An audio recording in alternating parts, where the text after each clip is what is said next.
Good morning, everyone. Good to see you. Welcome to the regular meeting of ReGen Board of Directors. It's June 20th and it is 9:02.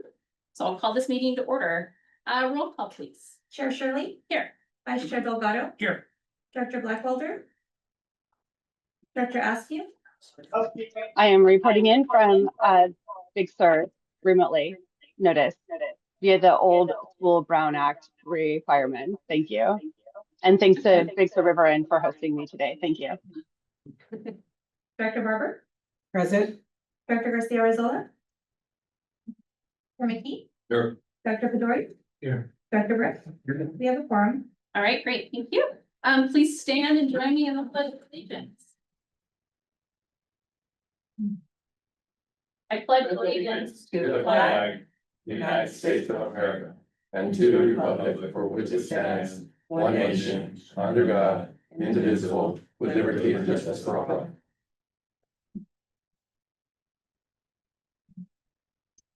All right, I'll go ahead and I'll open up public communications. Anyone wishing to address the board on matters not appearing on the agenda may do so now, either in the council chambers or online.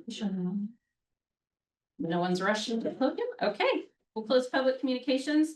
We'll move on to the consent agenda. We have items 5A through 5E. I know Director Delgado would like to pull item 5E. Are there any other items that the directors would like to pull? Director Delgado.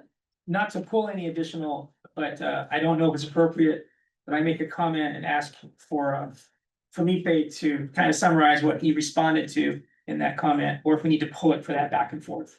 Let's go ahead and we'll pull it for that dialogue. And anything else from the directors? No?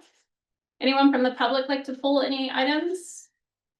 No? Okay, so let's bring it back. Let's go ahead and I'll accept a motion for 5A through 5C. So moved. Okay, thank you so moved by Director Barber, second by Director Delgado. So roll call on that motion, please. That's 5A through 5D. 5C. 5A, B, C. Yeah, we pulled D and E. All right, Ida, roll call, please. Director Askew?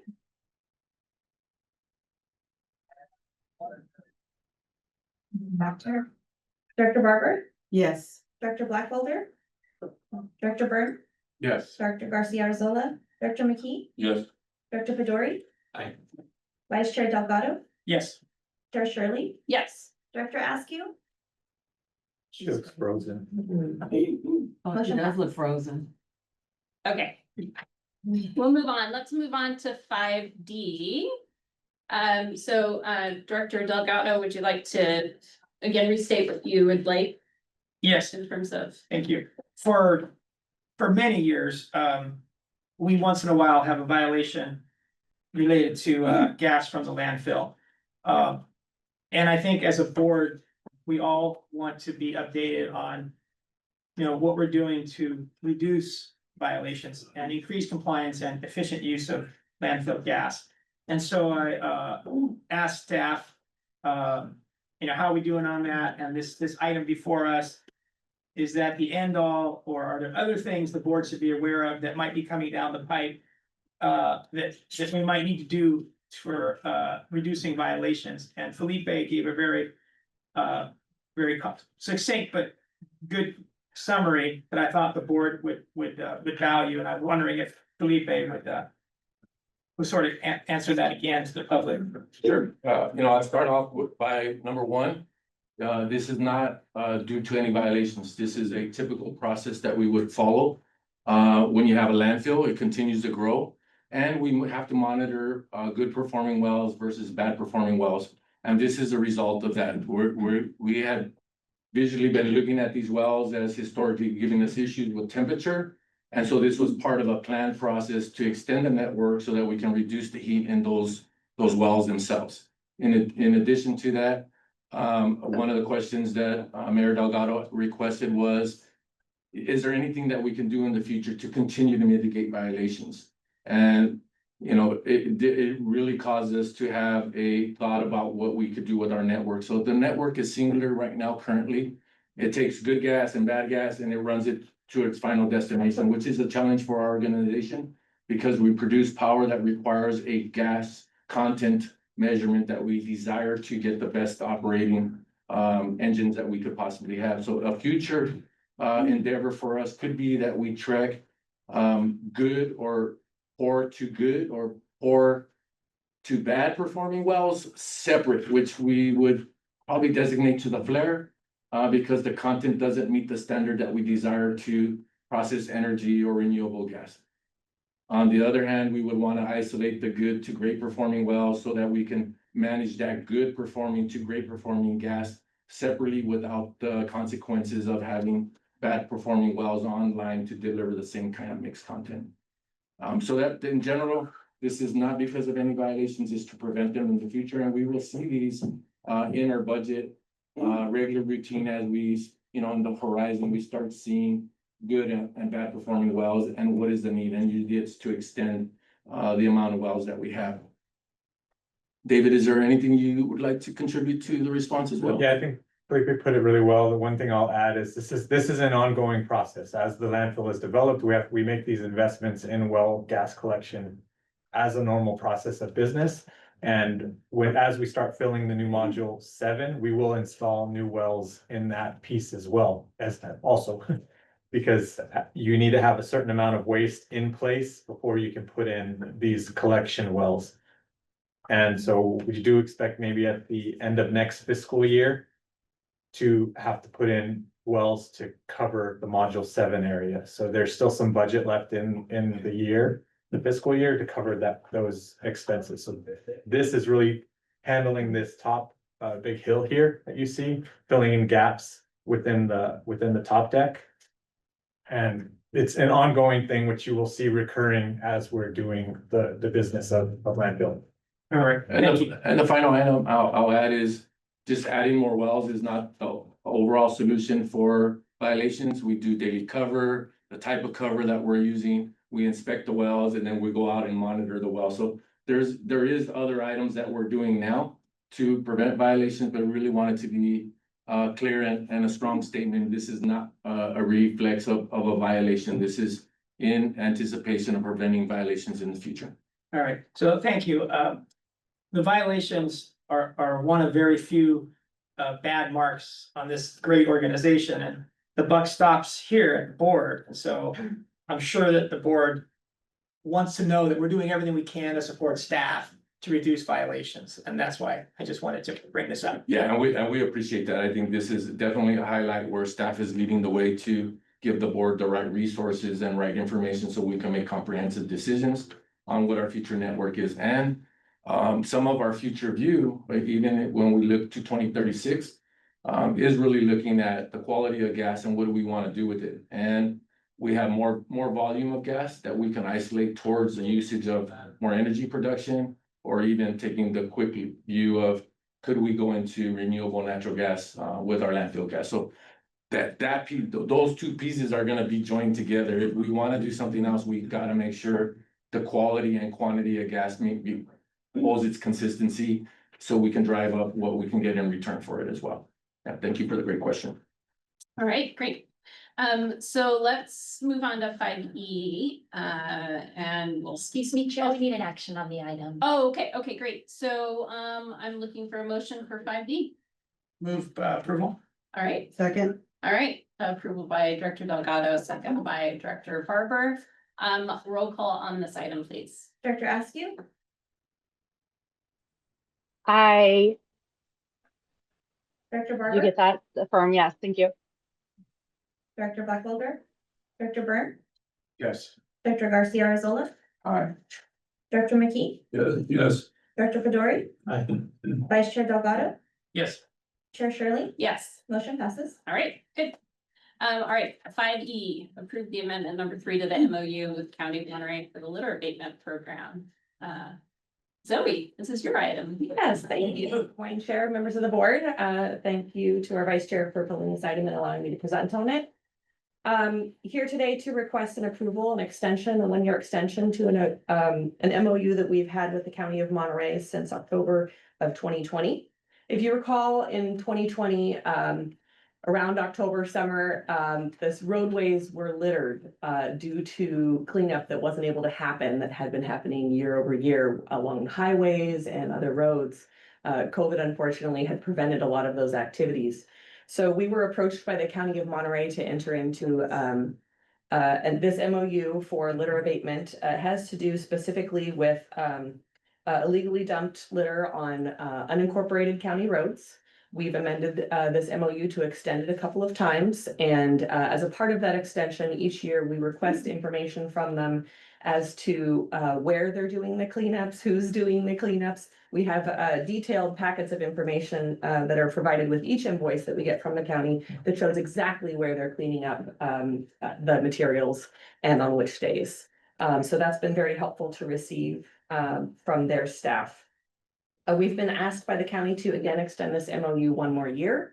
And as a part of this year's extension, we requested again to see roughly what percentage of the funds between ReGen Monterey's contribution of $25,000 per year and Salinas Valley Solid Waste Authority's contribution of $100,000 per year, what percentage of those pooled funds are being spent on the unincorporated portion of Monterey County that is in ReGen's territory, and what portion is being spent on the Salinas Valley side. And we were told that it's roughly 25%. So that's good news because it's around the allocation of funding. It's close to the allocation of funding. I did my due diligence and went through all of the invoices over the last year, tried to affirm that 25%, looked about right.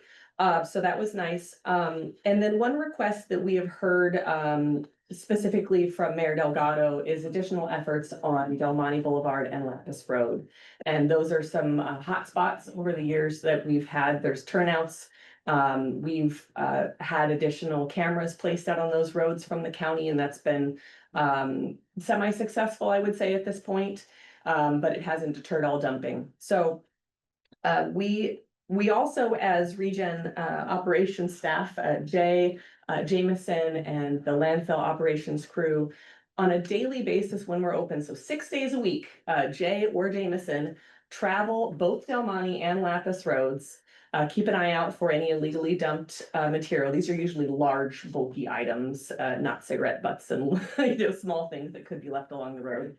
And their crew does go out and retrieve any items that they've seen. So in the morning, they do a check as they come in, and in the afternoon as they're leaving, they also do a check. And so those items are cleaned up fairly frequently.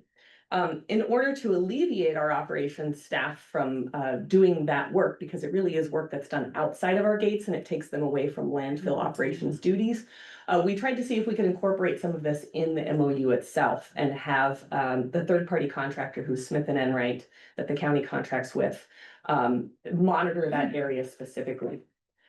So we made that request, and basically what we found out was that each time they would need to come out and monitor that area, it would cost $2,000 per trip. So we did kind of a back of the envelope calculation to see, well, what are we spending to have our operations staff as a part of our salaries do that same job? Well, not that same job, a much more robust job. And for their 6 days a week operation, what would cost us for the same thing that they're doing, $624,000 if you add up that $2,000 for every time they go and receive something, costs us roughly $12,500. So we've decided that we'd like to continue with this MOU, have the County of Monterey be able to continue their cleanup of illegally dumped material on county roads, which would include this, but not with the regularity that we'd like. And we would continue as staff to monitor those areas.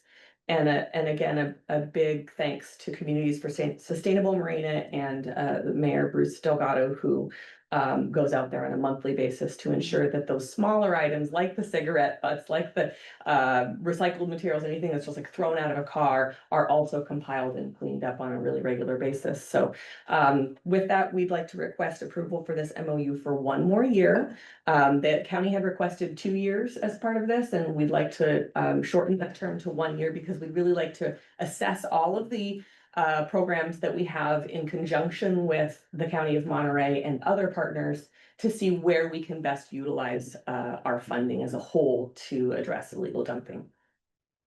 Okay, Happy thank you, Zoe. to answer any questions. Okay, Luce. Just yeah. want to add to Zoe's, the communication was pretty constant. We heard it through our finance committee. Where's that money going to? And we knew roughly we were spending a little over 50-some thousand in aggregate together for cleanup efforts. And so we challenged the effort. We really asked for some things that were directly tied to our front door. And then we started running the math. We also wanted to really allow the county to really understand that their efforts was short for us, and that we wanted to give them time to better react to us essentially getting to a point where the board can make a decision. Do we want to continue with this effort in the next fiscal year? So we didn't agree to 2 years. We said we wanted 1 year, and then we can really just, where can we use those 25,000s to improve what we want to see the improvement at, which is Charlie Benson Road, and the Del Monte corridor and the Lapis corridor that are coming in, that are a representation of who ReGen is.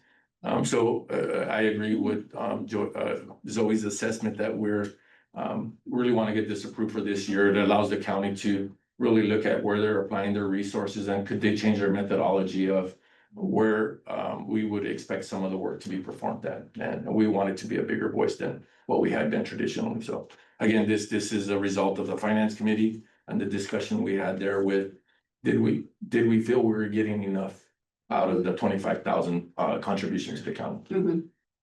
Thank you. Yeah, Director Chaps. I wasn't planning to ask, but since the sweat pool,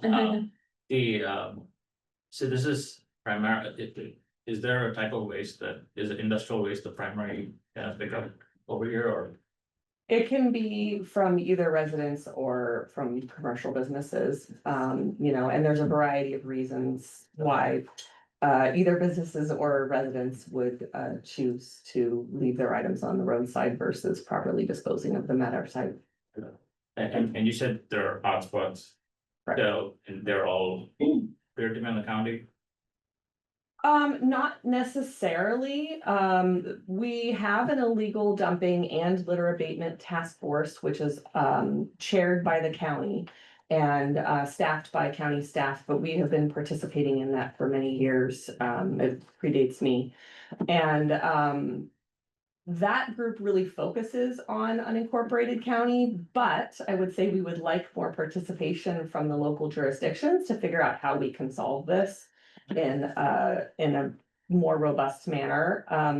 My understanding is that the city's public works offices generally end up taking care of items that are dumped within the city limits, and the county, same thing through this MOU and other efforts. Okay, I was just wondering if the primary question was, if there are hotspots, do we actually create sites where we can actually collect waste versus just leaving it open and trying to go through an abatement kind of process, so weighing the pros and cons there. But just, it seems like we have a year to think through this, so we'll see how it goes. Are you referring to maybe like community cleanup days and or like dumpsters that might be available for folks to be able to Yeah. utilize? Felipe may be able to speak better to this, but there are programs in conjunction with the cities and county as a part of the franchise agreements that may request that the franchise hauler provide a cleanup day once a year or multiple times a year. But that's at the discretion of the city or county jurisdiction and not ReGen. So we're the processor, we're not the collectors. So this is really outside of the scope of what I think our main functions are. It's us being good neighbors and us being participatory in this process, because we realize that we're part of the solution, but not part of the problem. Right. Now, does that answer your question? Yes, yeah. Okay. I know PG has some stuff like this too, so it's like, Yeah. but thank you, that explained it. Yes, Yeah, I wanted to add some color to it in direct response to Chaps. The stuff we're picking up, it ranges from pig guts to furniture, to yucca trees, to cars. And in 2016, December, Monterey County Public Works picked up 55,000 pounds of garbage. The following month, January 2017, they picked up another 55,000 pounds of garbage. But they didn't get the little stuff. And so the volunteers said, okay, they've made a huge effort. It looks a lot better. Let's do what we can, not only to pick up the little stuff, but make sure it doesn't get back to what it was. And so with monthly efforts in coordination with ReGen staff has been amazing. We've heard what they're doing for an amazing price. They're doing an amazing value. And it's semi-successful. But to be fully successful, we shouldn't walk away, take the cameras down. And that's kind of the way it's going, unless we step in and keep it on a track to get better, not to abandon the effort. And so that's not about today. Today's about 25,000 to go to the normal places that 25,000 goes. But I just appreciate hearing this issue and the future steps we might take together, not on the shoulders of ReGen alone, but trying to get the county and the city and whoever else involved, because $12,500 is not a lot of money. We should be able to come together to keep this sustainable, but right now it's not sustainable. We can't expect what's happening now to go on in perpetuity. That's not fair to ReGen in interrupting their staff days, et cetera. But we're not talking a lot of money. And if we can't be successful here with all eyes on, there's nowhere in the county we're gonna be successful. But if we can be successful here, then we built a model using cameras and volunteers, et cetera, that can be go to the other hotspots in Monterey County. Some of them are more remote and those are gonna be the more difficult. This one's not as remote, but the reason that it's such a popular dump is because it is remote. And it does relate to where we are here, because people come here to dump and it's closed, so then they just dump. Or they don't want to pay for the mattresses, so they just dump. And they learn these roads on their way coming here. So pretty soon they get in the habit maybe of just dumping and not even coming here. And so we want to be good to especially Monterey County and Marina, who are our closest neighbors, get the most impact. There are also some benefits to being close to the landfill, and we accept those too. It's great to be close to a landfill for a lot of reasons. So I just want to say thank you to staff, and I hope that before we have staff burnout or agency burnout, that we can get to a successful place. Thank you. Yeah, we look to bring forward a presentation from the chair of the Illegal Dumping and Litter Abatement Task Force, Maria Ferdine, who is county staff, as you know. And she'd like to come to our board meeting to share the recent successes, the approach that we've been taking as a task force, and some future goals as well. And so she'd like to come in September to do a more robust presentation about all of those efforts. She's also doing the same presentation, I believe, next week at Salinas Valley Recycles board meeting. So just to make sure we're all on the same page and try to get as much assistance and coordination as we can on this effort, because it really does affect us all as a county. Thank you. yes, yes. I just want to add out there is that we are working with the district attorney's office, George Costa. They brought out two new employees, so they're gonna make a ReGen visit. I think the enforcement piece is one big item. I think within the last 2 weeks, he stepped in. They were able to identify and process a violation. Our team did the math and provided some information back to him. We also want to better try to get the commander involved, which is in Salinas for the sheriff's department that supports the area, and the highway patrol. I believe it's highway patrol that mans that area. And that commander has high interest in supporting that enforcement. I was able to pull over the commercial highway patrol vehicle that was posted out here and had a conversation with them, is how do we get them to be interested in Lapis Road as they're driving through it. There's times that I bike through there or walk through there, and the highway patrol just drives right by me, drives through the corridor, and yet there's still people on the side of the roads where there's no parking sign. So how do we get them to be interested in what they're doing or not doing on the side of the road? And just try to keep them in mind that if you're pulled on the side of the road on Lapis, we're more likely gonna pull over and ask you a few questions, whether you are or ain't doing anything out here. That they have an interest in helping us abate and really enforce. So it's a little bit of abatement and enforcement, I think is the pieces that we can get better at. And then the full circle, getting everybody that wants to be involved into the integrated task force meeting so they have a good understanding that they're looking at the whole county and we're, as an organization, we're looking at our front door. And how do we support the rest of the areas at the same time? So I think it is an opportunity for us to really have your considerations as we get into the next year, because we will get asked again to extend this MOU. And we probably want to be in a better position. We really communicated to them where we wanted the efforts, how much of that effort we would expect it there, or else why would we want to continue to support the MOU if we couldn't substantiate the efforts that we desired here at ReGen? And they heard us very loud and clear. And they gave us good responses. Maybe not enough time in this fiscal year request, but as we go into the next year, we can start taking those considerations and seeing if they're amenable to getting them done for us. Yeah. Good. All right, Thank you, Zoe. Thank you. great. Any other comments, questions from directors? Okay. Yeah, through the chair, if I may. Oh, yes, Wendy, go Yeah. ahead. Sorry, and I apologize. I don't have the best connection, so hopefully I don't drop off. But I did just want to say I really appreciate ReGen engaging with the county's illegal dumping task force, and I also appreciate ReGen's commitment to keeping our front door areas clean of illegal dumping, and going far beyond that to keep them in partnership with the leadership of Mayor Delgado, you know, really stellar. Oh, she cut out the best part.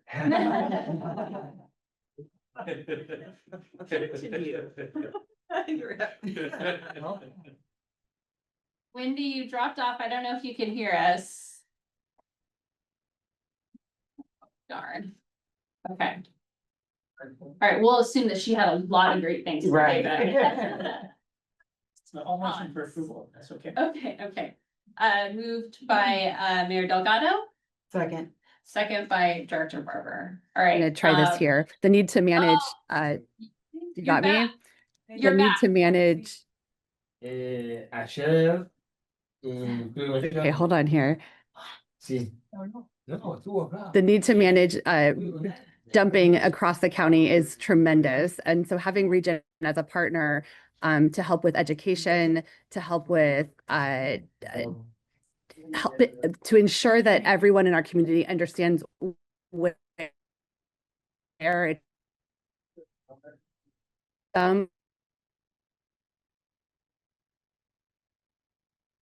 Wendy, we're having a hard time hearing you. You're cutting out often. So can you, can you? I the don't know need if- for additional partnership between Salinas Valley Way and me, continues to be, I just want to recommit that I think, yes, we need to have ReGen's,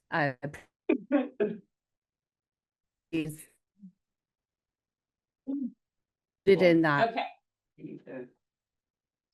Yeah. Wendy, you're cutting out. So, let's. All right, let's move ahead with the roll call vote for this item, please. Director Askew, Effort. So Or with you. I know. I'm gonna, We're gonna have to ask for a transcript later. Right. Yeah. That's not going. Okay, hopefully you got all that. Thank you.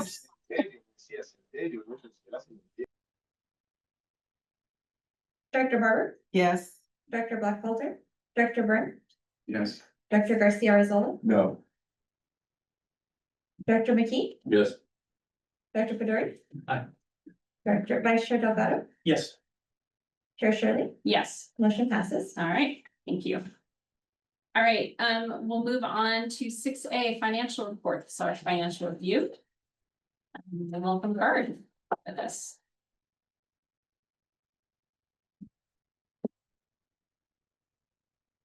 All right, good morning, everybody. We are near the end of fiscal 25. The finish line is in sight. And so far, things are looking reasonably good.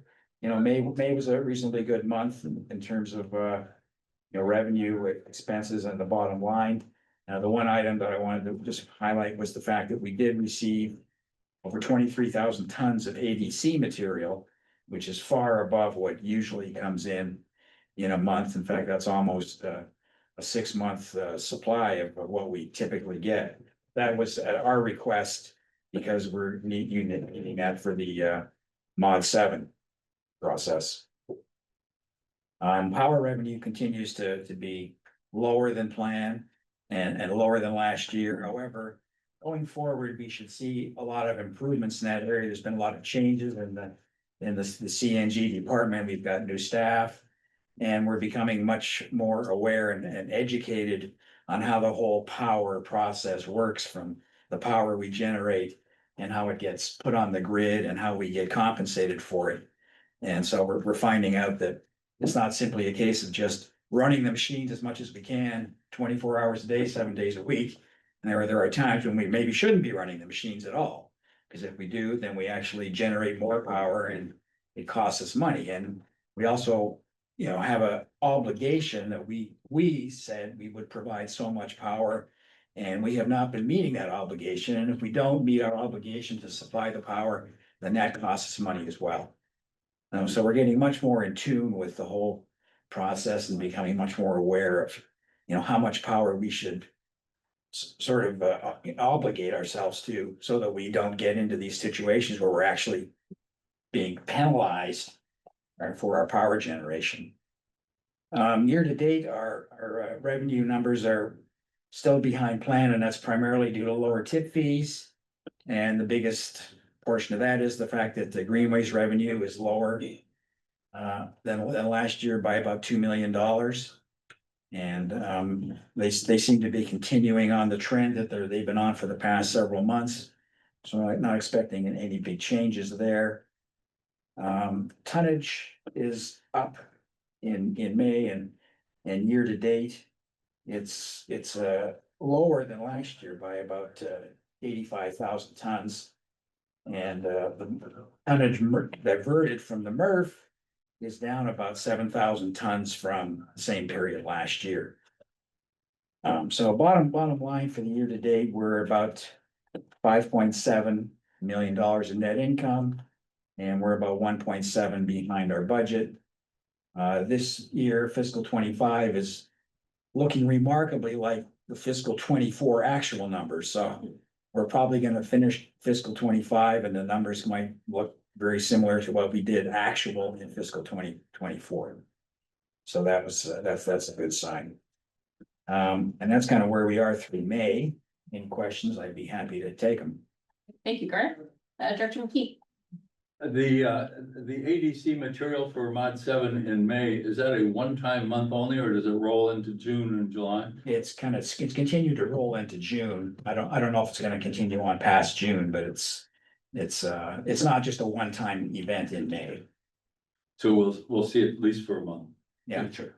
Yes, Felipe. Yeah, just to address Director McKee's concern with additional ADC. We will continue to request ADC volumes to come in as we complete the full lining. It's called a fluff layer on top of our liner system, which is intended to keep surface water and leachate water separated. It's the integrity of the infrastructure.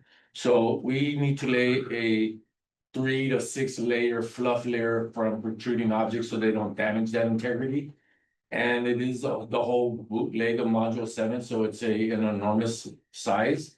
And we've been expediting that volume in here so that we can get a winter wet weather pad prepared for winter.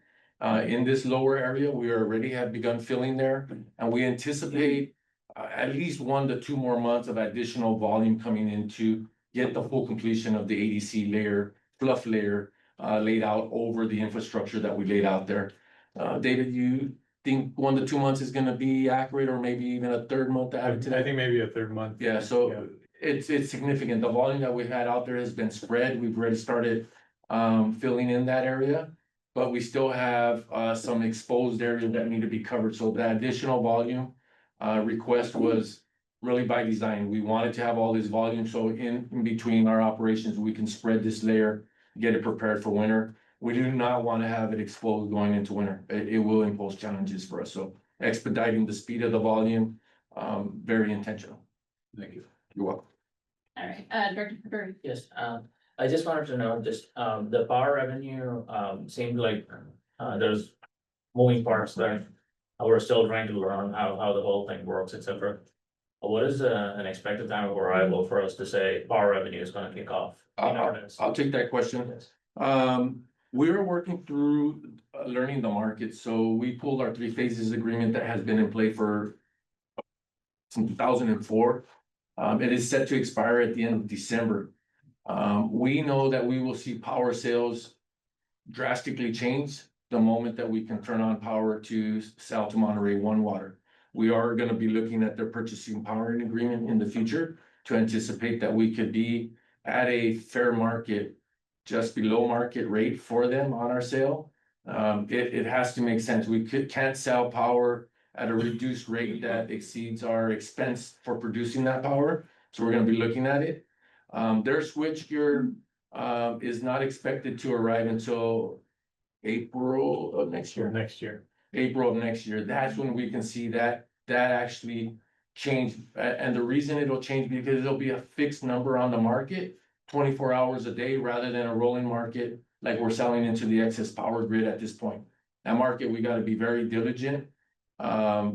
We will start reducing the power push back into the grid and hopefully pushing our power to a fixed agreement where we can see our sales be very consistent on the volume that we're producing without the ups and downs. Any excess, we would consider to going into that market only at the times where it makes enough sense, and that's going to be the summer months, maybe going into the fall months where you have more power consumption than being created. In the off seasons, we are now competing against technologies, solar panels on all the home roofs, the wind turbine. So we were competing for power production in the day. We probably need to change our philosophy and have power production when the sale is accurate, when it's appropriate for us to enter into those sales without spending the time and the effort to keep our engines running. So I would say April of next year, we will see the change start taking effect. And just as a follow-up on that, is that baked into the budget, like April of next year, X amount of revenue, or is that? We did not put it into our fiscal budget. It will be a gain in April. Okay. Because we can't be for 100% sure that it'll be online or there's no delay in the infrastructure that would arrive. Okay. So we did not include it into the fiscal budget. Okay, thank you.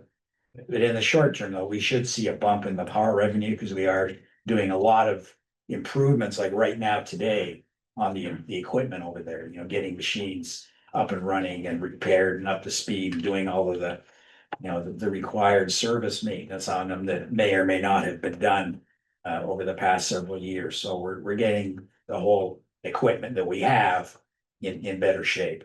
Okay, thank you. Yeah, and on that note, I just want to add that the LFG team, Tom Easton, his support team, the engineering, Katie O'Connor, Jameson Fisker, all contributing to the LFG. Helen and Garth have sat in there and really look at the market, how we tie that back into our budget in the following year. So we do have more people with their eyes on this than ever before. So I'm pretty excited about our position today. Dave? That's just gonna take the opportunity to bring back, we're at a crossroads right now where we're trying to make business cases for what we're gonna do with the LFG. So as we make these business cases, we're investigating the markets that we are either in or could go into, and trying to just create the best possible future for the organization. And so at least our current purchase agreements are to the end of this year with 3 phases. And so to give you more of a timeline, I think in the next 6 months, we're gonna have a really good handle on where we're going with LFG in the future, whether we're gonna continue on the path of massive power production, increase investments into power production, or pull back and start moving towards an RNG. So we're really at a crossroads right now where this whole investigation is gonna lead us forward into telling us what we're gonna do with the gas. All right, Director Delgado. Yeah, thank you. I sit on the Central Coast Community Energy Board and the whole power industry is way above my head as far as its sophistication, my ability to understand it. But the three CE, they have a budget of $770 million a year, almost $1 billion in power contracts, producing power, sharing power, buying power, selling power. And they lost, well, they didn't lose, their electrical sales were down 85 million from what they projected they would be this year's budget. So adopted budget versus actual is $85 million less than they budgeted. Largely because they have to make long-term contracts, just like we make long-term, MSR contracts. But the CPUC often changes the rules that are usually to the benefit of the utility company and to the detriment of the power players that are not the utility company. So you're in the middle of a contract, you're stuck with whatever you're getting, and the rules change so that you're hurt by the rule changes. And so, I hope that if there's a way for us to get advice from more expert agencies, that's all that they do, great. And B, I guess we just have to be very careful because we can lose money that really means something to us, whereas they have 770 million, losing 10% of that really isn't that big of a deal. But they said that concern on a level of 1 to 10, they said that that board should be at an 8, no less than an 8, which is a pretty high concern. And that's all they do. So just thank you. All right. Any other questions on this? Okay. Thank you, Garth. And I believe Director Rudowski is on the phone now, so I'm hoping that she can hear us. Not today. Yeah. Okay. All right, moving on. We have no recognition or presentations, no discussion items, so we're on to 9A, which is information only. And that's an update on support for collection franchise planning. Zoe. Good morning. Thank you, Chair. Wanted to provide a brief update on the support that ReGen is providing to the member agencies in preparation for a franchise agreement in 2030 with your collection or curbside collection providers or haulers. So I had mentioned in the past when I came before at a May board meeting that we formed a subcommittee of our technical advisory committee that has one staff member from each of the 8 participating member agencies. So we have 9 on our board. This is all of your agencies minus the County of Monterey, who is already in a contract with Waste Management. Each of the other jurisdictions have their franchise agreements coming up for expiration in 2030.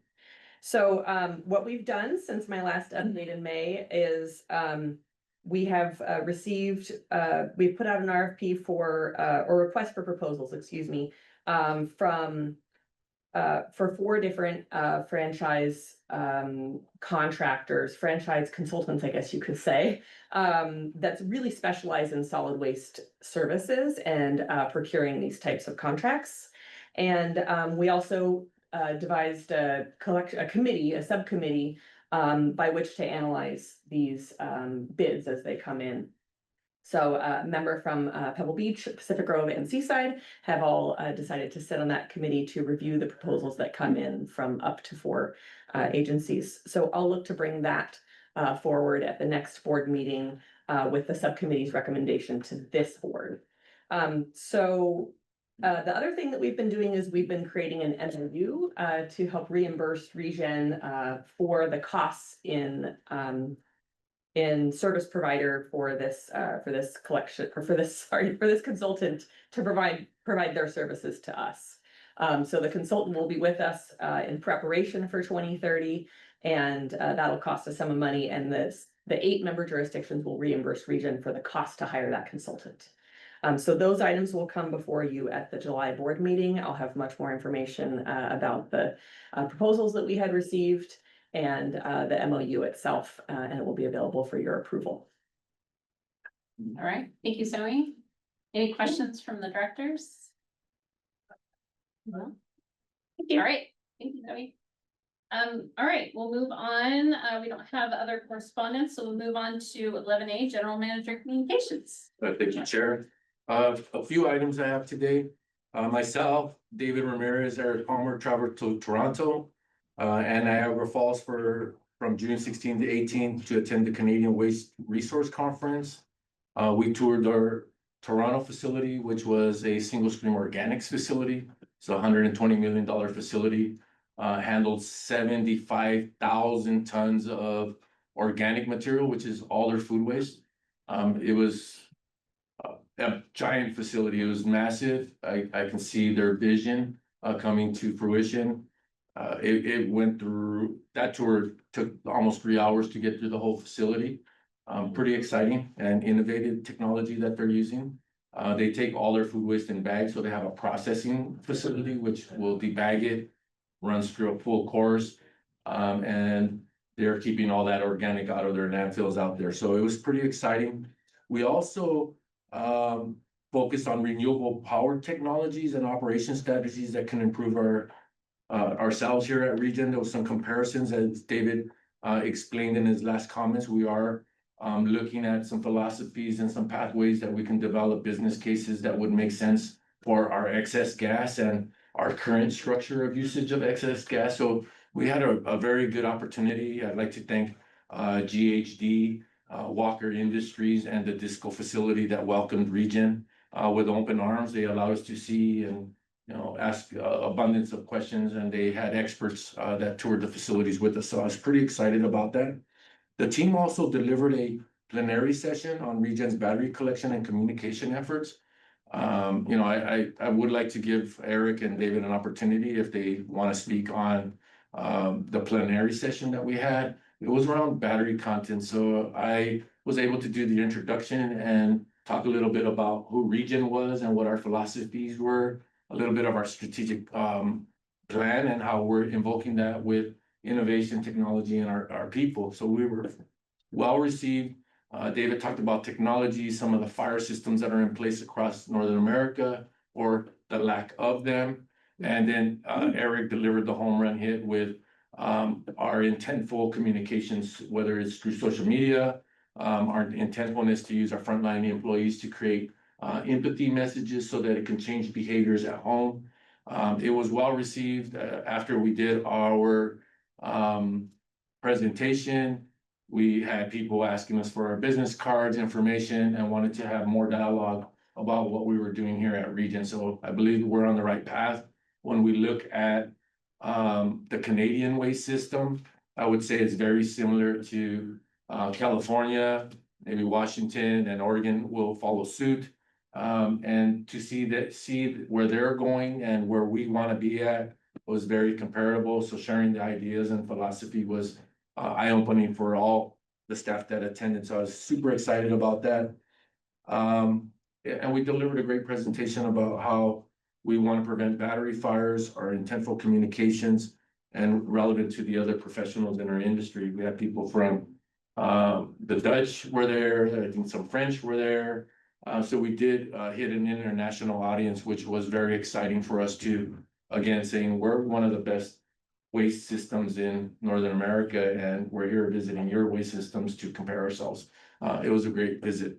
Eric or David, any comments you'd like to add? Eric did an awesome job giving his presentation and preparing preparing us for going over there. So it was a great opportunity, and for a facility like us, which is its own entity, getting out into the other places to see them is really important for us. I really appreciate Felipe and board's support on allowing us to go out to go see these places, because it's really important. We're not like a waste management, which has multiple sites and multiple issues going on in different areas. So it was very valuable to see how their waste system works and compare notes to the engineers over there. So really appreciate it.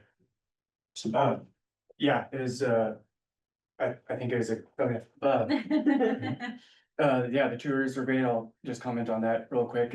We were like an American delegation. So they had other people from other countries coming there. This was a big national conference. So it's fun to um question why they're doing things certain ways, you know, and we could say, well, we're doing it this way, and then Netherlands are like, well, we're doing this way. So it's a really great information exchange. I think as an organization, we should be really flattered because we were David and Felipe were going there to tour these different facilities, learn about technology, and they kind of asked on as an aside if we had anything we wanted to pitch for the conference. And there are a lot of breakout sessions, but the strength of our presentation and talking about ReGen, they're like, no, we want you on the main stage. So we were the opening to the entire conference. And they're doing really good with batteries and EPR.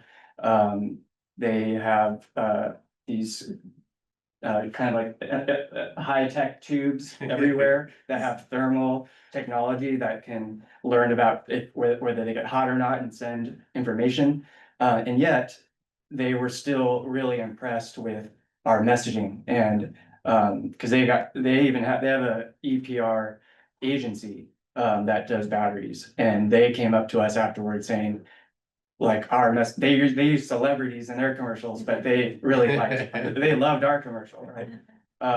So that was really, really great, and it was awesome. It was awesome to go up there and talk about ReGen.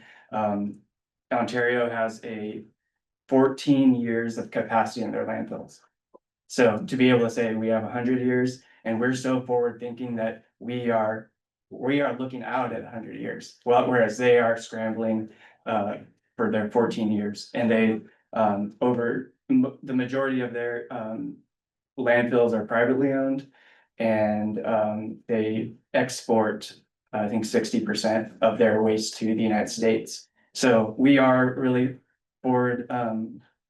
It felt good, you know, to represent America, California, ReGen, and talk about how forward thinking we are and inspire an international audience with what we're doing here. So thanks for the opportunity, and it was a great knowledge exchange. That's a quick question, Eric. Yes. Do you think we should contract with Ontario, to take their garbage? Oh, yeah.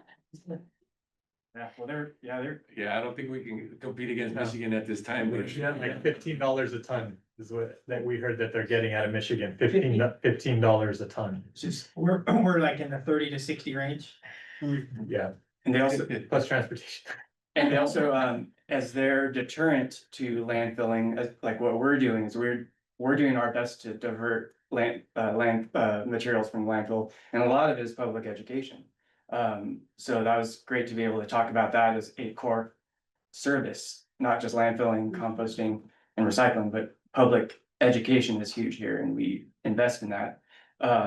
Their deterrent is high taxes on tip fees. So they actually add I think it's $35 a ton tax to people that come in to try to landfill. So that's a way of deterring people from going over the scales. And then if the municipalities perform really well, then the government will give money back to the city. So it's a really interesting model.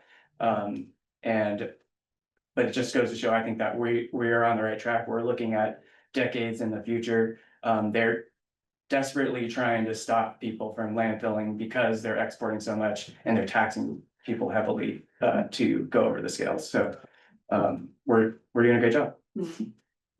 We also got an opportunity to talk about our old brand and our rebranding. And I think the biggest message for them was for them to try it. We shared about how we got to our infinity loops and our green circles. I thought it was really, really inspirational to hear many of those agencies come in and talk to us about really changing our position. Is we want to be not known as the dump. And I think they feel that they're known as the dump as well. And our position to rebrand and become a pillar of the environment and worker protection was well received. And I think we inspired many folks to really look at those emphasis changes. Because when we're considered a dump, why would anybody come here and expect to change any of their habits? Because we're a dump. Who cares? They're a dump. It doesn't matter how we deliver it to them. But if we're now a pillar for environmental protection and worker protection, They're gonna care that they're starting fires in batteries. They're gonna care that someone has to carve out, the plastic bags from the machinery. So we've given a different influence to the industry, and then we also gave them some, continue the effort, continue the push and drive, because we're making a difference, even though sometimes they feel very incremental. Having an organization like ours to go out there and continue to push so that we don't have a die out, or we're tired and it's been an infinite struggle, so we're just gonna let it be. We delivered that message and I believe it was well received. I think we'll talk about staff trying to maybe organize a date so that we can deliver the same presentation, not only to our staff so they can understand what we're doing, but also invite the board to join our staff to see a presentation. So I'll vet that out and we'll try to get that scheduled so that we could present our plenary presentation to this group here as well. I think it would be equally as important for you guys to receive it. I think it was well received because they're in a different bubble than we are, but they can see the like services that we want to be providing to the community. So we were excited by the visit. There was so much to gain. I have cards on my desk that I need to respond to so that we can keep the network alive. What was the Canada to call for the battery system that they had? It was almost like Cal Recycling, but it was their Canada to recycling for the Canadian battery system. Their CEO came and says, if you guys need pamphlets or information, let's share that. We got it. We can send it to you. You can try it. You can sample it. So I think that type of networking is very inspirational for us to change some of the trajectories and pathways that we have designed for ourselves here. So I was very excited. Well worth the effort. A lot of traveling in there from one facility to another, maybe 2 hours away. So there's a lot of traveling in between, but we got the information that we desired to get. Thank you. Thank you. We also had ReGen attend the statewide association of composting producers, a workshop and demo day at Steinbeck Center in Salinas. Kristen O'Hara represented our organization and spoke on compost procurement panel alongside with reps from Salinas Recycling, Dow Recycle, and Agriment. The workshop provided ReGen an opportunity to share best practices in complying with Senate Bill 1383 and procurement of compost in coordination with Keep Day Company. The communications hosted Cal Recycle Local Assistance Branch for a site-wide tour of ReGen's operation. Cal Recycle rep showed a lot of support for ReGen's initiatives and innovations and commented that the organization for working closely with the team and to achieve the compliance desired from Senate Bill 1383. Green Waste Outreach and Education staff toured ReGen to gain a greater understanding of the recycling and composting and landfill operations on site. The newest team members appreciated seeing the operations, which further helps Green Waste provide top-tier outreach to their customers in the peninsula cities. And that's all I have on communications today. Thanks. Thank you. Okay, we'll move on to board communications. Any directors have any communications? Director Delgado. Yeah, thank you. Seriously, being a little bit light earlier, I wanted to say now that I'm proud that Felipe and David and Eric, were there others that went with you? That was it. Yeah. Were able to represent us on that international stage. I think it was 1985 when this organization received the best landfill organization in North America. And I don't see any reason why we couldn't, do that again. I don't know what contests there are out there, but just to think about what it looked like to everyone there, to have David and Eric and Felipe representing us. I mean, that's what I'm really happy that that's the face. Those are the faces of our organization to the rest of the world. And they have a lot to convey because there's such a strong staff here doing so many things that I'm sure they had to really decide what they're gonna say because there's a lot to say. I do think that we can probably do a lot better with communication because as great as Zoe and Eric and others do with our public outreach, almost none of my neighbors or associates or city council members know anything about what's going on here. Almost nobody knows how to sort through the different things that do or don't go in the blue bin. And the organics, we all know we have a long way to go because that's an infant sort of industry for California to separate your organics. But I'm sure that part of it has to do with outreach. And it's like a bottomless pit of what we could spend in time and money to try to get between the ears of all the people living in our district.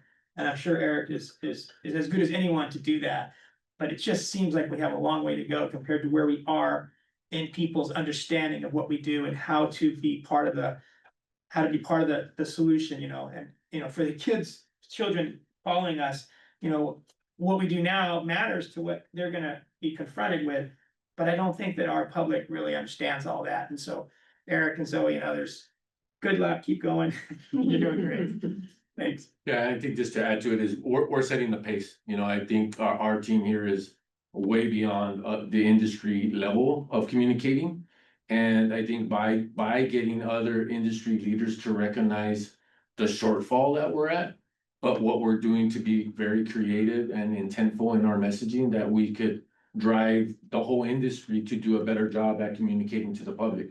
We tend to communicate when there's only a need, and yet we've been 3 or 4 years at over communicating on all facets of what we're doing. And I think that's what the industry is lacking.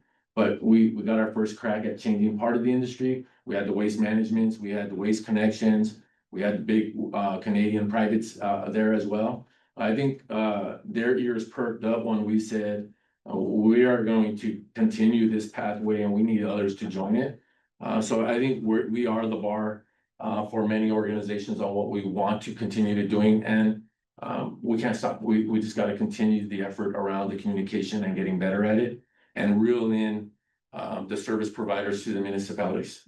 That's the piece that we want a team like what we have here on every one of those haulers teams. They should have that same team. They should have like thinking. They should be able to deliver those same like messages without our ReGen staff having to do it for every hauler that is servicing Monterey County. So we'll start setting that expectation as we move forward. I hear your message pretty loud and clear. Thank you. Yeah, just, I want to add to that. I was really happy to see that your green waste outreach is coming here. I feel like their communication has gotten better for the little postcards that I get in the mail. So I'm really happy, because I do think it's not just you guys can't do it all. I think it's gonna be a collaboration, it's teamwork, it's all of us. When I tabled for ReGen at our Earth Day event in Del Rey Oaks, I was right next to the green waste hauler, who was lovely, excellent, and we were, you know, all on the same page. I think, you know, our residents, sometimes when you're learning something, you have to learn it. You have to hear it, you know, multiple times before it digs in. I can't, you know, so I still have those conversations about what's recyclable at home, and, you know, we're pretty on top of it. So I know you guys are making a great effort, and I appreciate it. So did you want to say something? Yeah, thanks. And David. Thanks for that. We do try to work really closely with the both the outreach teams and the customer service teams at the various haulers, and the technical advisory committee is the main place that we do that. But there are, you know, we review all of their materials that go out and advise them as to what types of campaigns we may need. So when we had a battery push, we asked them to push batteries. When we were pushing organics, we were asking them to push organics. And that's everything from truck side ads to newsletters and everything in between. And I think it may have been around a year ago that Eric gave a social media presentation to this board about what he's done for our agency to elevate it. And we always encourage both our jurisdictions and the haulers to share that content widely. I mean, he is a generator of so many photos and so much text and content about what is important to us in this moment in time, and we encourage everyone to share that. What I'd like to add is that as we move into 2030 and we look for areas of improvement, you know, ReGen is tasked with kind of almost training the trainer, if you will. You know, we create the outreach campaigns a lot of ways and communicate about what we do here as an organization. But we're kind of like trainers for the actual outreach that happens in the community, which is a function of the franchise agreements in each of your cities. So if there's areas for improvement as a part of that process, that's the type of thing that we'd like to come out in the process that we're looking to undergo in the next couple of years. for the 2030 extension or new RFP. So, so keep those ideas flowing, and we'll look to incorporate those in the new contracts if we get broad support.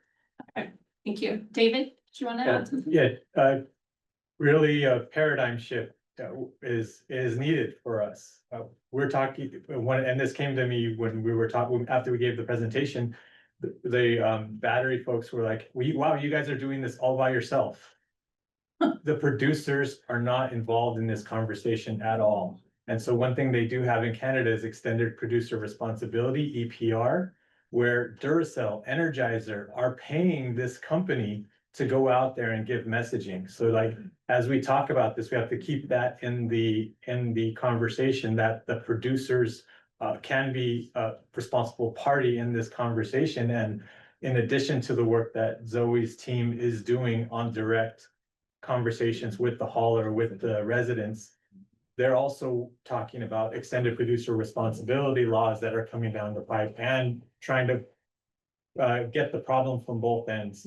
So this is the kind of insights and perspectives we can get by going to these conferences, because they were right. Wow, you guys are doing this all by yourselves, aren't you?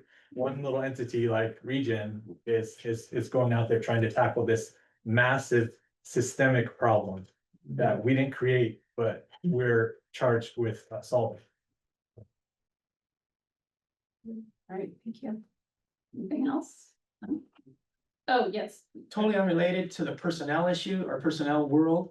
I went to a 3-day workshop this week in Visalia, California, hosted by the Tulare County of Education. The workshop was Compassionate Systems Foundation 1. Basically, it was a mix of 120 people, mostly teachers, administrators of schools, just like us. We're just another cross section of the community of California, people from all over California, all the way in other states as well. But all of us were like having aha moments because of the concepts being discussed, where people by human nature jump from data to assumptions and meanings and decisions and actions that are wrong based on bad assumptions, because we didn't really look at the data or have the right data. And whether you're a school or us or a family or a city, a compassionate system of communication goes a long way for each of us personally and how we interact with others. And when I think about the personnel issues at the city of Marina or my workplaces in the past or here, it's very applicable to this compassionate system approach. And so it's not supposed to be a new curricula. It's not supposed to be a fix. It's just supposed to be a way that we can all do better within ourselves and interact better with others, so that organizations, systems work better, starting from the human level. And so I'll talk more about that with our chair and Felipe and Berta. It's a wonderful process, but it takes a lot of work, just like you can all imagine, to change the way that we think and the way that we are more aware of our emotions and our feelings, so that when we interact with people, we're not just coming from them unconsciously, we're aware of them. And then we actually react a lot differently when we're aware of our emotions and where they're coming from. All right, thank you. Look forward to that. Okay, next item is our closed session. So if there's any comments, public comments on our closed session as we're going into the public employee performance evaluation for a general manager. Any public comments? No. Okay. All right. I'll be doing that. Okay, sounds good. Yeah, Really quickly. thanks, everyone. All right, we'll bring it back to open session. I'll turn it over to our attorney. As to item 13 on the agenda, closed session regarding public employee performance evaluation, there is no action to report. All right, thank you. I'll adjourn this meeting. I'll see you on July 18th. Thanks, everyone.